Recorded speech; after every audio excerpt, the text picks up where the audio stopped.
Hello everyone, हम यहाँ पे बात कर रहे हैं इंसॉल्वेंसी बैंक्रप्सी कोड 2016। तो ये जो अपना इंसॉल्वेंसी बैंक्रप्सी कोड 2016 जो आया, इसमें अपने दो क्लासेस आईबीसी के अपने ले लिए। फर्स्ट क्लास के अंदर हमने देखा था 3x को रिपील किया था, बाकी x में अमेंडमेंट करके अपना आईबीसी इंट्रोड्यूस्ड हुआ था 28 मई 2016। याद आया डेट जब प्रेसिडेंट ने कंसेंट दे दी थी आईबीसी 2016 को। उसके बाद हमने कल क्लास के अंदर डिस्कस किया था अबाउट कि जो इंसॉल्वेंसी कोड है इसके पर्पस क्या है, व्हाट इज द मकसद। क्योंकि जब भी कोई लॉ बनता है तो कोई ना कोई रीजन, पर्पस, विजन होता है। तो हमने बात की थी कि इंसॉल्वेंसी कोड के कुछ ऑब्जेक्टिव्स की हमने बात की थी, वो ऑब्जेक्टिव हमें समझ में आ गया था। एक डाउट जब से अपन ने ये स्टार्ट किया इंसॉल्वेंसी एंड बैंक्रप्सी कोड, एक कंफ्यूजन दिमाग में लगातार चलते जा रहा है।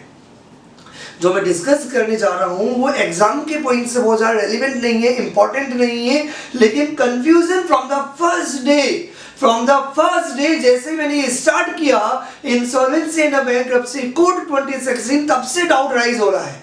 लेकिन मैं इंतजार कर रहा था सही वक्त का कि मैं कब बताऊं। अब वो घड़ी और पल और वक्त आ गया है बताने का। सर क्या जो कंफ्यूजन स्टार्टिंग से चल रहा है, जैसे ही मैंने ये बोला इंसॉल्वेंसी एंड बैंक्रप्सी कोड 2016, मुझे पता है कुछ स्टूडेंट्स के दिमाग में बार बार एक डाउट चलता जा रहा है।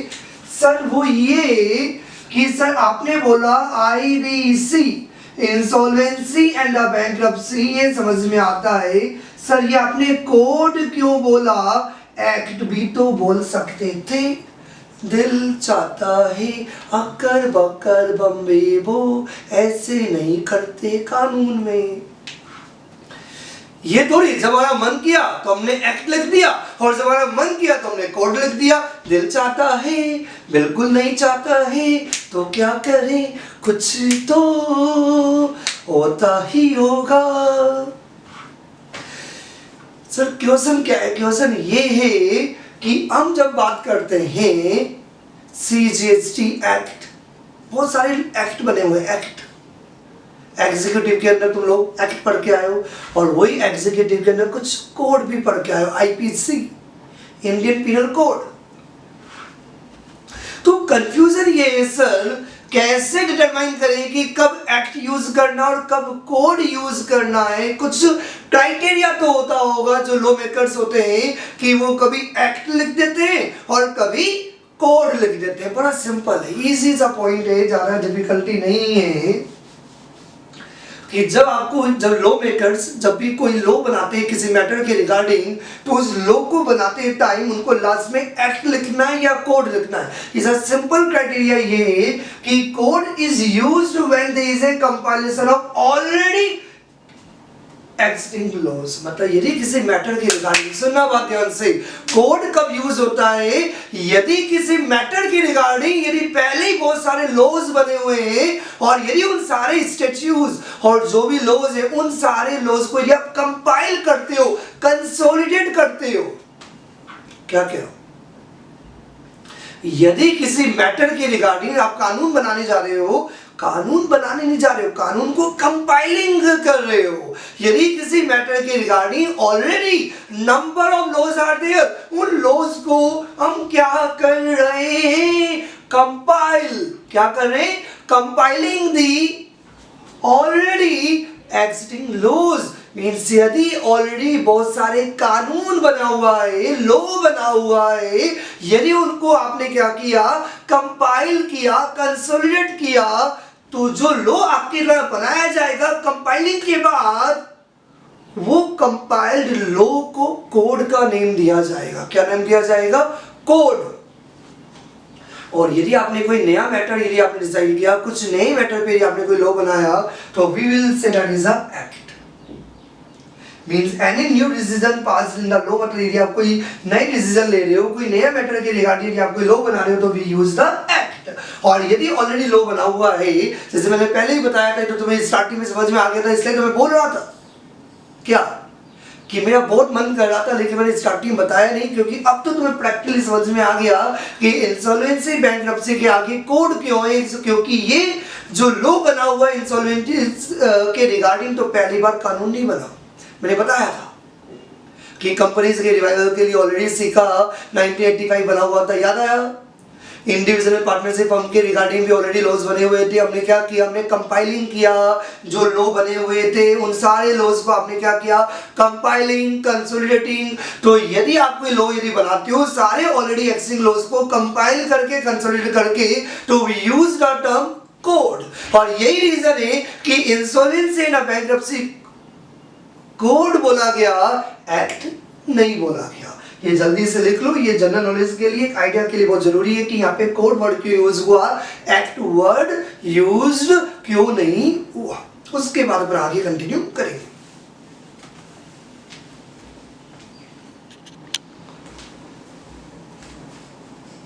We come to the section 1। अब हम प्रॉपरली आईबीसी 2016 स्टार्ट करते हैं, insolvency and a bankruptcy code 2016। ये जो अपना इंसॉल्वेंसी एंड बैंक्रप्सी कोड 2016 की जो बात करते हैं, मैं अपना सेक्शन 1, ये इंसॉल्वेंसी कोड इंडिया में कहाँ एप्लीकेबल होगा। मीन जयपुर में एप्लीकेबल है, मुंबई में एप्लीकेबल है, दिल्ली में एप्लीकेबल है। तो सेक्शन 1 में क्लियरली दिया हुआ है कि जो आईबीसी 2016 जो बनाया हुआ है, जो इंसॉल्वेंसी एंड बैंक्रप्सी कोड 2016 है, it is extended to all of India. ये पूरे इंडिया में एप्लीकेबल होगा। However, part third of this code, एक इंपॉर्टेंट चीज बता देता हूं, बहुत इंपॉर्टेंट। स्टार्टिंग के 2-3 दिन और ऐसा चलेगा, क्योंकि जब तक अपना इंट्रो कंप्लीट नहीं होता लॉजिक में नहीं आ पाएंगे। फिर जैसे ही अपना एक बार मेन लॉजिक मतलब जो कंसेप्ट है वो कंप्लीट हुआ, उसके बाद तो हम लोगों को क्या करना होगा, प्रोविजन बनाने हैं। बड़ा मजा आएगा, बहुत इंटरेस्टिंग है, इससे इजी बुक आपको कभी मिलने वाली भी नहीं, सबसे इंटरेस्टिंग है इंसॉल्वेंसी एंड बैंक्रप्सी कोड 2016 पढ़ना। बट स्टार्टिंग का एक बार बेसिक होता है, ये बोरिंग नहीं होता, लेकिन इसमें जो दिया हुआ है वो आपको एक बार याद करना होता है। अभी इसके जस्ट बाद पर एक टॉपिक लेने वाले हैं जहां ये दिया हुआ है कि जो आपने इंसॉल्वेंसी एंड बैंक्रप्सी कोड 2016 जो बनाया उसको हमने 5 पार्ट्स में डिवाइड किया हुआ है। कितने पार्ट्स? 5 पार्ट्स। तो वो आगे लूंगा इसके जस्ट बाद ही, तो अभी फिलहाल नहीं, क्योंकि अभी हमारा फिलहाल जो फोकस है वो ये है कि जो इंसॉल्वेंसी एंड बैंक्रप्सी कोड 2016 है, तो ये इंसॉल्वेंसी कोड कहाँ एप्लीकेबल होगा, पूरे इंडिया में एप्लीकेबल होगा। लेकिन ये जो आईबीसी के अभी मैंने बताया कितने पार्ट है, 5 पार्ट है, तो पार्ट थर्ड, कौन सा पार्ट थर्ड वाला। तो however the part third of this code not extended to state of Jammu and Kashmir. हमें पता है जम्मू एंड कश्मीर अपने इंडिया में नहीं आता, तो जी इंडिया में आता है, तो जेन के इंडिया में आता है। लेकिन बहुत सारे लॉ ऐसे बने हुए हैं जो जेन के ऊपर एप्लीकेबल नहीं होते, क्यों नहीं होते सर? जेन के में कुछ प्रॉब्लम थी, वो तो बहुत पहले थी, ये लॉ भी तो बहुत पहले आया था 2016 में। तो 2016 में जब लॉ एप्लीकेबल था उस समय जेन के इंडिया में था तो सही, लेकिन हमने बहुत सारे लॉ पढ़े तो हमें पता है या नंबर ऑफ लॉ जहाँ पे लिखा हुआ होता है कि पूरे इंडिया में तो एप्लीकेबल होगा लेकिन जेन के पर एप्लीकेबल नहीं होगा। वैसे ही आईबीसी जब आया तो आईबीसी 2016 में भी यही बात की गई कि क्या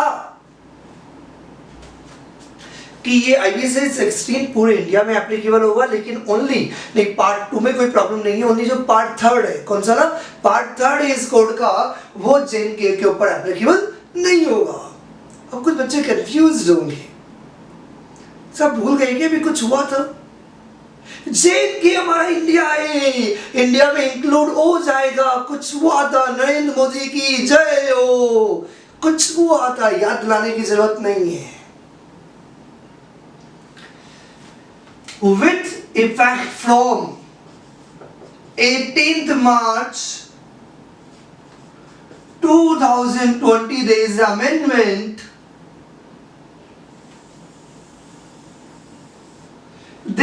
has been omitted. हमें पता है कुछ किया था हमारे मोदी जी ने।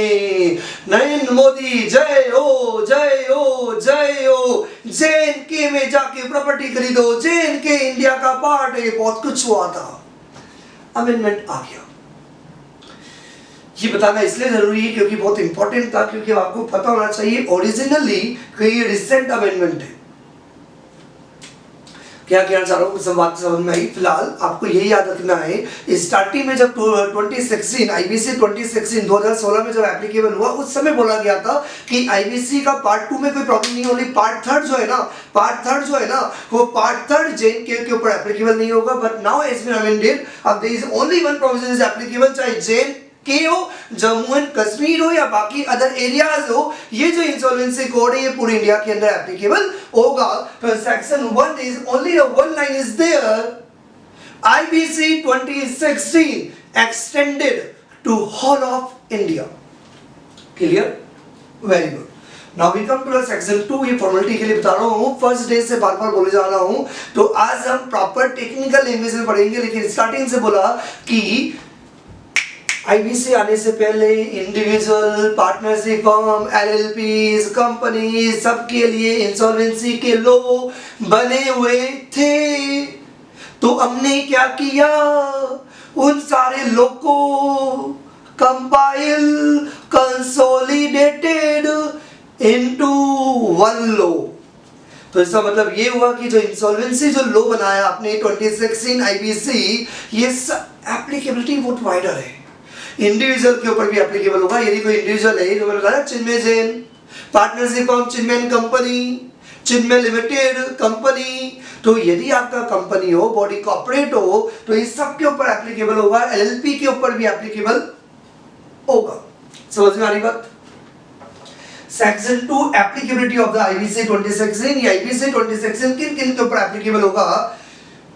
Any company incorporated under companies act 2013, जो भी कंपनीज एक्ट 2013 के अंदर रजिस्टर्ड है, वैसे भी हम कंपनी उसे ही बोलते हैं जो कंपनीज एक्ट 2013 के अंदर रजिस्टर्ड हो, या उसके पहले जो कंपनी लो था उनके अंदर जो भी इनकॉर्पोरेटेड हो या रजिस्टर्ड हो। पॉइंट नंबर बी, यदि कोई कंपनी किसी स्पेशल एक्ट में यदि रजिस्टर्ड हो, चाहे बैंकिंग कंपनीज एक्ट या एनी अदर स्पेशल एक्ट के अंदर जो रजिस्टर्ड हो, वो कंपनी भी IBC के अंदर कवर्ड होगी इंसॉल्वेंसी के पर्पस के लिए। एंड थर्ड मैं बोले जा रहा हूं LLP limited liability partnership, and the point number D, any other body incorporated under any law। किसी भी लॉ के अंदर जो भी बॉडी है जो इनकॉर्पोरेटेड है उनके ऊपर ही प्रोविजंस एप्लीकेबल हो। जैसे क्या करते हो, एज सेंट्रल गवर्नमेंट में नोटिफाई। इसका मतलब ये हुआ कंपनी के ऊपर तो एप्लीकेबल है भैया। इसको ऐसे पढ़ता मानने का, कंपनी हो, कंपनीज हो, किसी स्पेशल एक्ट में रजिस्टर्ड हो, LLP बोला ही था मैंने, पार्टनरशिप फर्म बोला ही, प्रोप्राइटरशिप फर्म, इंडिविजुअल से सारे पॉइंट बने पड़े ही हैं। सब बहुत जल्दी बोल रहे हो, रिवीजन करा रहा हूँ एक तरीके से, फर्स्ट डे से यही बातें करे जा रहा हूँ ना मैं, कि यहाँ पे इंडिविजुअल कवर्ड हो गया, कोऑपरेटिव सोसाइटी बाकी कवर्ड नहीं है। बड़े ध्यान से देखना, इन्होंने जो कवर किया वो क्या कवर किया, जो कंपनीज है, जो कंपनीज एक्ट में रजिस्टर्ड हो, जो किसी स्पेशल एक्ट में जो रजिस्टर्ड हो, जो कंपनीज हो, कंपनी हो किसी स्पेशल एक्ट में जो रजिस्टर्ड हो, LLPs कवर्ड है। कंपनी नहीं, कोई भी बॉडी हो, यदि किसी भी लॉ में यदि रजिस्टर्ड है तो उनके ऊपर भी IBC 2016 एप्लीकेबल होगा। ये सेंट्रल गवर्नमेंट नोटिफाई करे। क्या करे? सेंट्रल गवर्नमेंट यदि नोटिफाई करे कंपनी ABC लिमिटेड की इंसॉल्वेंसी के लिए पॉइंट एप्लीकेबल होगा। यदि ABC लिमिटेड किसी को पैसा नहीं दे पाता तो ABC लिमिटेड के लिए ये IBC 2016 एप्लीकेबल होगा। प्रैक्टिकली मैंने बोला एक बार थ्योरेटिकली कंसेप्ट अपना एक दो दिन में खत्म हो जाए, फिर तो बड़ा मजा आने वाला है। प्रैक्टिकल तरीके से हम समझेंगे कैसे ये पॉइंट एप्लीकेबल होते हैं। अभी ब्रीफ में, क्योंकि हमें तो ये बार थ्योरी कंप्लीट करनी है जल्दी से। क्या बात कर रहा हूं? कंपनी ABC लिमिटेड ने कोई फंड मार्केट से रेज किया, वो पे नहीं कर पा रही, तो ABC लिमिटेड कंपनी है, उसके ऊपर पॉइंट एप्लीकेबल होगा। ABC लिमिटेड ने जब किसी पर्सन से लोन लिया था, लोन लेना तो बहुत दूर की बात, किसी ने लोन दिया ही नहीं, बोला हम लोन नहीं लेंगे। तो ए आया, एबीसी लिमिटेड के लिए मैं गारंटी देता हूं भैया आप लोन दे दो। लोन कौन दिया था? पीएनबी। तो पीएनबी ने लोन दिया, तो लोन देने वाले को क्या बोलते हैं पता है? क्रेडिटर। तो पीएनबी ने लोन दिया, रिजर्व क्रेडिटर। पीएनबी ने लोन किसको दिया? एबीसी लिमिटेड को। तो एबीसी लिमिटेड कौन हो गया? कॉर्पोरेट डेटर, उधार लेने वाला जो कंपनी है। डेटर मतलब उधार लेने वाला, कंपनी से कॉर्पोरेट डेटर। तो means now ABC limited debtor है, एबीसी लिमिटेड यदि पे नहीं कर पाता तो एबीसी लिमिटेड के लिए ये आईबीसी 2016 एप्लीकेबल होगा। लेकिन हुआ क्या था, एबीसी लिमिटेड अब पीएनबी के पास गया, तो पीएनबी ने बोला भैया हम आपको लोन तभी देंगे जब आप किसी की गारंटी दिला दो। तो ए ने बोला एबीसी लिमिटेड के लिए मैं गारंटी देता हूं। तो गारंटी कौन दे रहा है? ए। गारंटर का मतलब समझ में आता है? सर बिल्कुल आता है। क्या गारंटर मतलब ये हुआ कि यदि एबीसी लिमिटेड यदि पे नहीं कर पाती, क्या बोला मैंने? लोन लिया किसने? ए ने नहीं लिया, लोन किसने लिया है? एबीसी लिमिटेड ने। लेकिन यदि ए ने एबीसी लिमिटेड के लिए पीएनबी को कोई गारंटी दी है, वो गारंटर बन गया है, तो गारंटर का मतलब ये हुआ कि यदि एबीसी लिमिटेड यदि नहीं पे कर पाती तो पीएनबी ए से भी रिकवर कर सकता है। तो यदि एबीसी लिमिटेड नहीं दे पाई तो पीएनबी क्या बोलेगा? ओए जाता कहाँ है तू, तुझे भी ले लेंगे कब्जे में। तो हे तेरे को बेचेंगे, देख ध्यान से, तेरे को बेचेंगे। ए कुछ समझ में आ रही बात? ए कहाँ है ये? कुछ समझ में आ रहे? इसका मतलब ये हुआ कि जो कंपनीज है ना, जो लोन लेती है मार्केट से, उनके ऊपर तो इंसॉल्वेंसी के प्रोविजंस एप्लीकेबल होंगे, आईबीसी 2016 एप्लीकेबल होगा।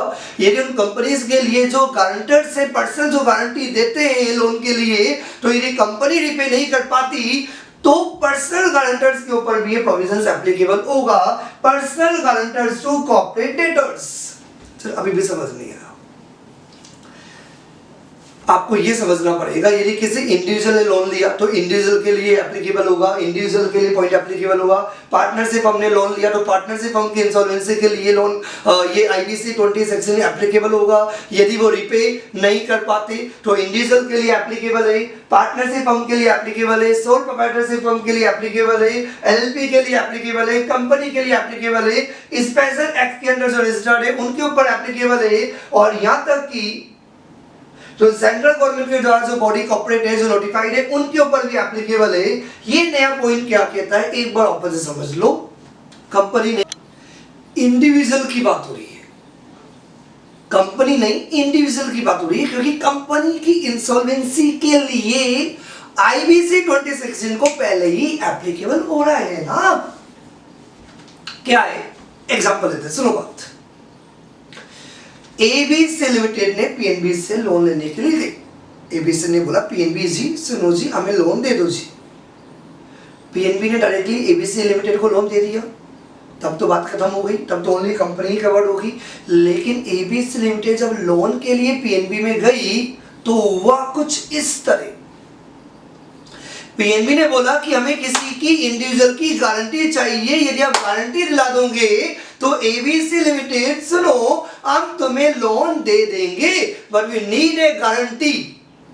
तो एबीसी लिमिटेड के ब्याह पे उनके लिए मिस्टर ए इंडिविजुअल ने पीएनबी बैंक को कॉर्पोरेट डेटर के लिए, दैट इज एबीसी लिमिटेड के लिए गारंटी दे दी। सही, गारंटी का मतलब क्या हुआ? गारंटी का मतलब ये हुआ कि यदि एबीसी लिमिटेड यदि रिपे नहीं कर पाती तो ये जो मिस्टर ए इंडिविजुअल है ना, वो लायबल होगा पीएनबी को पे करने के लिए। तो यहाँ पे आईबीसी 2016 बनाने वालों ने कहा कि जो आईबीसी 16 है, आईबीसी 2016 ये एबीसी लिमिटेड कॉर्पोरेट के लिए भी एप्लीकेबल होगा, और जो पर्सनल गारंटर्स है, जो इंडिविजुअल्स है कॉर्पोरेट डेटर के, उनके ऊपर भी आईबीसी 2016 के प्रोविजंस एप्लीकेबल होंगे। तो ये रहा हमारा सेक्शन 2 कि ये इनके ऊपर ही प्रोविजंस आपके एप्लीकेबल होंगे। Section 2 applicability of insolvency and bankruptcy code 2016। आज की अभी अपन ने बात की दो सेक्शंस के।